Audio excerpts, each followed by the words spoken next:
Welcome back to our channel. In today's video, we'll guide you through the process of sharing a thread via Messenger in X. If you want to share a conversation or a thread from X with your friends on Messenger, we'll show you how to do it step by step. Let's dive right into this comprehensive guide. Step 1. Open X on your device. Step 2. Navigate to the specific thread or conversation that you want to share. Step 3. Tap on the share icon, usually represented by an arrow pointing upwards. Step 4. From the bottom slider, tap on Messenger feed. X will now open Messenger, allowing you to select the friends or groups you want to share the thread with. By following these simple steps, you can easily share a thread via Messenger in X, making it convenient to engage, discuss, and share valuable conversations with your friends on Messenger.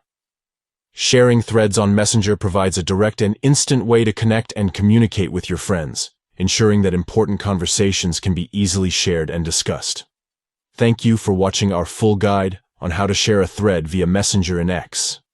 If you found this video helpful, please consider giving it a thumbs up and subscribing to our channel for more informative tutorials and guides.